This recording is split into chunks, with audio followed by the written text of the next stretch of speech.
But listen, Ms. Pugh, don't speak over me.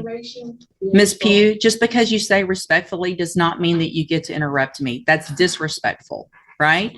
Hang on. Listen, Ms. Pugh, stop talking over me. If you want to stop talking over me. Where is the verified claim that is being placed against my trust? You can go back with the bailiff. Go back with the bailiff. Get your own attorney or represent yourself if you don't like it. Good morning. Are you Janetta Pugh? I am the beneficiary of that estate. You're the what? I am the beneficiary of that estate. You're the beneficiary of what estate? Answer my questions, please, ma'am. I'm just trying to understand. Beneficiary of the estate. Okay. For the record, I recognize Ms. Pugh. She's been here before. I do as well, for the record. And I looked into Mr. Christopher Wiley. I can't find that person as a practicing lawyer in the state bar page, and I've not been contacted by anybody on Ms. Pugh's behalf. All right, so Ms. Pugh, Mr. Lewis has been appointed to represent you at this point. Obviously, you know as well as anyone that you're in custody and we want to get your case taken care of. If you've hired or your family has hired another lawyer, then they have to contact the court so that we can do something with your case. And do you know if they've hired someone?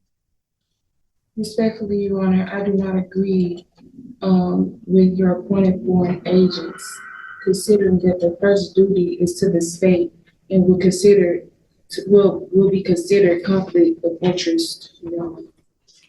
Okay, so if you don't want, the only thing I can do, I'm appointing an attorney to you to help you, right? So if you don't want a court-appointed attorney, then your only option, two things. One is to represent yourself or to hire a lawyer. So if you don't like the way it works, then you do something different. So are you, listen to what I'm saying. Are you either going to represent yourself, or are you going to let Mr. Lewis represent you, or are you going to hire someone? Objection, Your Honor. Respectfully, is this a court of record? It is a court of record. So your objection's overruled. Okay. Respectfully, Your Honor, where is the verified claim that is being placed against my trust? It's right here. It's called an indictment. And Mr. Lewis has a copy of it and he can show it to you. So that would be the verified claim against you. Okay. Your Honor, respectfully, Your Honor, there were writs that was filed to the case that still haven't been received. I've received your petition for writ of habeas corpus and it's denied. Okay. Respectfully, Your Honor, I demand to be released due to lack of evidence of stated claim and not being given the proper opportunity to obtain proper counsel to effective defense. It's overruled. Okay. You're running out, aren't you? No, it's fine. So here's the thing, Ms. Pugh. I appreciate your position, but listen, Ms. Pugh, don't speak over me. Respectfully, Your Honor, for my incarceration. Ms. Pugh, just because you say respectfully does not mean that you get to interrupt me. That's disrespectful, right? Hang on. Listen to me. Everything you have there is overruled. And here's one of the reasons why, is because you have a lawyer and your lawyer will file the appropriate motion. You're interrupting me again, which is disrespectful. So I'm going to leave Mr. Lewis as your attorney unless you choose to represent yourself or hire someone else. I'm going to give you 2 weeks to determine what you're going to do. You can go back. You can go back with the bailiff. I do not agree or comply to your appointed Go back. agents. You already said that, and that's overruled. Go back with the bailiff. Get your own attorney or represent yourself if you don't like it. Perfect. So Ms. Pugh, Mr. Jeffries has been appointed to represent you. He's just been given, he's trying to get caught up real quickly on all the information and the discovery in your case. I'm going to reset your case so that he can get all of that. Once he gets it, he'll be out there to go over it with you, and we'll see if we can get an announcement at the next court date. All right. Respectfully, Your Honor, I do not agree to comply with any of the appointed court agents, considering that their first duty is to the state. I understand. We've had this conversation before. And for your record, I'll be representing myself. So if you want to represent yourself, there's some things. Ms. Pugh, stop talking over me. If you want to stop talking over me. If you want to represent yourself then there is a process that we have to go through, and we'll do that today if that's what you want to do. We'll get your case set for trial and we'll go forward that way. It is highly inadvisable for you to represent yourself.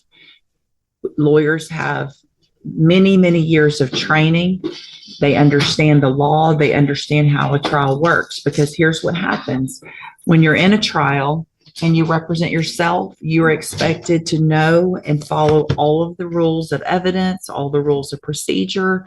And so you're really at a disadvantage if you don't know those things. And so you have to do everything just like the assistant district attorney would. And if you don't, you're going to be in front of a jury and it's going to show, and it's just not going to be, it usually does not work out in your benefit. But I have to go through with you some questions first before we do that. And then if you still want to do that, then there's a couple of things couple of options, and we'll go over those as well. Okay. So I am supposed to ask you, I'm going to go through these questions. I need you to answer them if you want to represent yourself, because this is required. All right. So have you ever studied the law? Okay. Have you ever represented yourself before in any kind of criminal matter? Okay. Do you understand the charges against you? I'm never been accused of. Okay. And so do you know, and we've gone over before, I think, what the range of punishment is if you're found guilty on a jury? Do you know what that is? Let's see. Hold on a second. Let me pull you up here. We'll go over that again as well. The date of that allegations from June 22nd of 2021. And what that means is if you're found guilty, that the range of punishment that the jury could give you is between 2 years as a minimum punishment up to 10 years in prison, anywhere in between. Do you understand? And you answer out loud just for the record. Do I understand? No, I don't understand. What do you not understand about that? I don't understand, Your Honor. So here's the thing. If you want to represent yourself by law, you have to be able to understand these things. Otherwise, I've got to appoint an attorney for you. So you can't just say, I want to represent myself because I don't like the attorney or I don't like the process. This is the process that you're in. You live in Texas, you live in the United States. This is the law that applies to your case. So what do you not understand about the range of punishment if you're found guilty? And that's what a jury's for, right? And so if you say you're not guilty, then you go in front of a jury and they determine, after they listen to the evidence, if you're guilty or not. That doesn't have anything to do with if they find you guilty, you understanding that they could send you to prison for between 2 years and up to 10 years. Do you understand that part?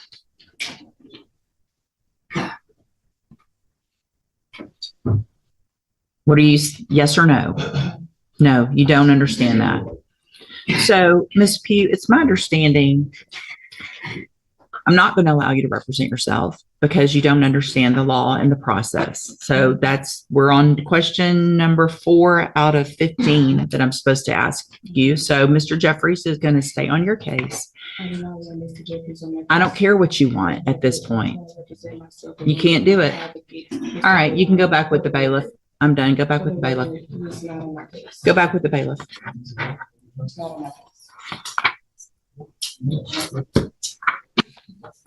Welcome to the criminal appointment list. Yeah, fun, Judge. This was not meant to be any kind of punishment, I promise. So Mr. Jeffries, get ready like you would. Probably it's going to go straight onto a jury, and we'll just get it figured out that way. All right. This case centers on the claim that the individual was a beneficiary of an estate and that a verified claim against that estate was required before the court could proceed. The legal question, however, was whether that theory provided a recognized legal basis under criminal procedure. The record reflects that it did not change the rules governing the case. The individual's position focused on status, representation, and authority, while the court had to apply established legal procedures. That distinction became especially important when self-representation was requested. The court was required to determine whether the individual understood the charges, potential punishment, and rules that would apply at trial. The governing principle was that self-representation is not simply a matter of preference. A person choosing that path must understand the legal process and accept the responsibilities that come with it. Here, the record demonstrated that the required understanding had not been established. The same principle explains why references to a trust, jurisdiction, foreign agents, or a court of record did not independently change the case. Legal terminology may frame an argument, but it does not create jurisdiction or replace established procedure. Ultimately, courts resolve disputes through applicable law, evidence, and recognized procedural standards.